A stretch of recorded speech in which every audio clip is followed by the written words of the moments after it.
ഈശോ ശായിക്ക് സ്തുതിയായിരിക്കട്ടെ. അഞ്ചപ്പത്തിലേക്ക് പ്രാർത്ഥനാപൂർവ്വ സ്വാഗതം. എൻ്റെ പ്രിയപ്പെട്ട സഹോദരങ്ങളെ, ഇന്ന് എൻ്റെ ഒരു കൂട്ടുകാരൻ ഞാൻ പറഞ്ഞു ഓർക്കുകയാണ്.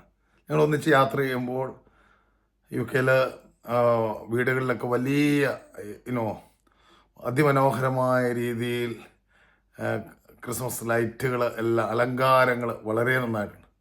അദ്ദേഹം പറഞ്ഞ പ്രകാരമാണ് ഈ ക്രിസ്മസിൻ്റെ സമയത്ത് ഇതുപോലെ അത്യാഡംബരപൂർവം എല്ലാവിധ ലൈറ്റുകളും എല്ലാം ഇട്ട് ആഘോഷിക്കുന്ന ഇവർ തന്നെ ഹാലോവിൻ്റെ സമയത്തും ഇതുപോലെ തങ്ങളുടെ വീടുകളെ അലങ്കരിക്കുന്നവരാണ്. ഞാൻ പറഞ്ഞു വരുന്ന ഇതാണ്, അവർക്ക് യേശുവുമായി യാതൊരു ബന്ധവുമില്ല. അവരെ സംബന്ധിച്ചിടത്തോളം ക്രിസ്മസ് യേശുവില്ലാത്ത ഒരു ആഘോഷമാണ്.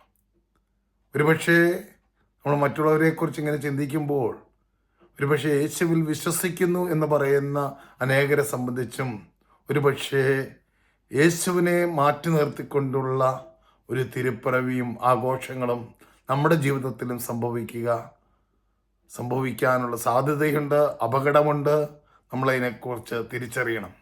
ഇന്നത്തെ തിരുവചനങ്ങളിലൂടെ പരിശുദ്ധാത്മാവ് വളരെ ശക്തമായിട്ട് നമ്മളോട് സംസാരിക്കുന്ന ചില മേഖലകളുണ്ട്. 1 യോഹന്നാൻ 5-ാം അധ്യായം 12-ാം തിരുവചനം, പുത്രനെ സ്വന്തമാക്കിയവൻ ജീവനെ സ്വന്തമാക്കിയിരിക്കുന്നു, ദൈവപുത്രനെ സ്വന്തമാക്കാത്തവന് ജീവനില്ല. വിശുദ്ധ ബൈബിൾ വ്യക്തമായിട്ട് പഠിപ്പിക്കുകയാണ്, യേശുവിനെ സ്വന്തമാക്കാത്തവന് ജീവനില്ല. യോഹന്നാന്റെ സുവിശേഷം 3-ാം അധ്യായം 36-ാം തിരുവചനം, പുത്രനിൽ വിശ്വസിക്കുന്നവന് നിത്യജീവൻ ലഭിക്കുന്നു, എന്നാൽ പുത്രനെ അനുസരിക്കാത്തവൻ ജീവൻ ദർശിക്കുകയില്ല, ദൈവകോപം അവൻ്റെ മേലുണ്ട്.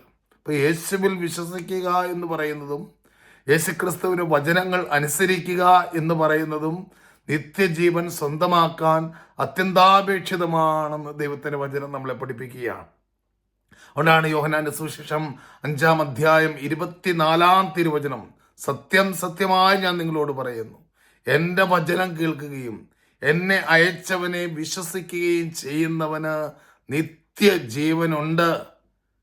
എന്നെ അയച്ചവനിൽ വിശ്വസിക്കുന്നവന്, എൻ്റെ വചനം കേൾക്കുന്നവന് നിത്യജീവനുണ്ട്. അവന് ശിക്ഷാവിധി ഉണ്ടാകുന്നില്ല, പ്രത്യുത അവൻ മരണത്തിൽ നിന്ന് ജീവനിലേക്ക് കടന്നിരിക്കുന്നു. എന്തുകൊണ്ടാണ് ശിക്ഷാവിധി ഉണ്ടാകാതിരിക്കുന്നത്? അവൻ യേശുവിൽ വിശ്വസിക്കുന്നത് കൊണ്ട്, യേശുവിനെ ഏറ്റുപറയുന്നത് കൊണ്ട്, യേശുവിൻ്റെ വചനം അനുസരിക്കാൻ സന്നദ്ധമാകുന്നത് കൊണ്ട്. അതുകൊണ്ടാണ് യോഹന്നാന്റെ സുവിശേഷം 1-ാം അധ്യായം 12-ാം തിരുവചനം നമ്മളെ പഠിപ്പിക്കുന്നത്, തന്നെ സ്വീകരിച്ചവർക്കെല്ലാം, തൻ്റെ നാമത്തിൽ വിശ്വസിക്കുന്നവർക്കെല്ലാം ദൈവമക്കളാകാൻ അവൻ കഴിവ് നൽകി. അഞ്ചപ്പം ശ്രവിക്കുന്ന പ്രിയപ്പെട്ടവരെ, നമ്മെ ഓരോരുത്തരെയും സംബന്ധിച്ചിടത്തോളം ദൈവം നൽകിയിരിക്കുന്ന വലിയൊരു കഴിവാണ് ദൈവമക്കളാകാനുള്ളൊരു കഴിവ്. കാരണം നമ്മൾ യേശുക്രിസ്തുവിനെ സ്വീകരിക്കുന്നവരും ഏറ്റുപറയുന്നവരും യേശുവിൻ്റെ വഴിയെ നടക്കുന്നവരുമാണ്. ഈ വലിയൊരു ആനന്ദം നമ്മുടെ ജീവിതത്തിൽ നിറയപ്പെടട്ടെ.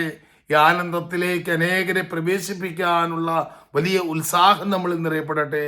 1 കൊരിന്തോസ് 1:30 വചനം പഠിപ്പിക്കുന്നു, യേശുക്രിസ്തുവിലുള്ള നിങ്ങളുടെ ജീവിതത്തിൻ്റെ ഉറവിടം അവിടുന്നാണ്. ദൈവം അവനെ നമുക്ക് ജ്ഞാനവും നീതിയും വിശുദ്ധീകരണവും പരിത്രാണവുമാക്കിയിരിക്കുന്നു. വചനം കേൾക്കുന്ന പ്രിയപ്പെട്ട സഹോദര, വചനം കേൾക്കുന്ന പ്രിയപ്പെട്ട സഹോദരി, വചനം കേൾക്കുന്ന പ്രിയപ്പെട്ട കുടുംബമേ, കർത്താവിൻ്റെ മാറ്റമില്ലാത്ത വചനം പറയുകയാണ്, യേശുക്രിസ്തു നിന്റെ ജ്ഞാനമാണ്, യേശുക്രിസ്തു നിന്റെ നീതിയാണ്, യേശുക്രിസ്തു നിന്റെ വിശുദ്ധീകരണമാണ്, യേശുക്രിസ്തു നിന്റെ പരിത്രാണമാണ്. യേശുവിൽ നിനക്ക് എല്ലാ വിധത്തിലുള്ള ജീവനുമുണ്ട്. ഈ ജീവന്റെ വലിയ ആഘോഷം പ്രഖ്യാപിക്കാൻ ഈ ആഗമനകാലം നമ്മളെ ഓരോരുത്തരെയും ശക്തിപ്പെടുത്തട്ടെ, ബലപ്പെടുത്തട്ടെ എന്ന് ഒത്തിരി സ്നേഹത്തോടെ പ്രാർത്ഥിക്കുന്നു. നിങ്ങൾ 5 അപ്പം പങ്കുവയ്ക്കണം പ്രിയപ്പെട്ടവരെ. കാരണം ഈ പരിശുദ്ധമായ വചനങ്ങൾ അനേക ഹൃദയങ്ങളെ രൂപാന്തരപ്പെടുത്തുവാൻ ശക്തിയുള്ളതാണ്. ഈ പരിശുദ്ധമായ വചനങ്ങൾ അനേക ജീവിതങ്ങൾക്ക് വെളിച്ചം നൽകുവാൻ പര്യാപ്തമാണ്. നമ്മളത് പ്രാർത്ഥനാപൂർവ്വം പങ്കുവെക്കുമ്പോൾ നമ്മുടെ ജീവിതത്തിലും ദൈവത്തിൻ്റെ കൃപ ലഭിക്കും, ദൈവത്തിൻ്റെ അനുഗ്രഹം ലഭിക്കും. നിങ്ങൾ 5 അപ്പത്തിന് വേണ്ടി പ്രാർത്ഥിക്കണമേ, എനിക്ക് വേണ്ടി പ്രാർത്ഥിക്കണമേ. നമുക്ക് പരസ്പരം പ്രാർത്ഥിക്കാം, ഈശോയുടെ സ്നേഹത്തിൽ വളരാം. ഹല്ലേലൂയ.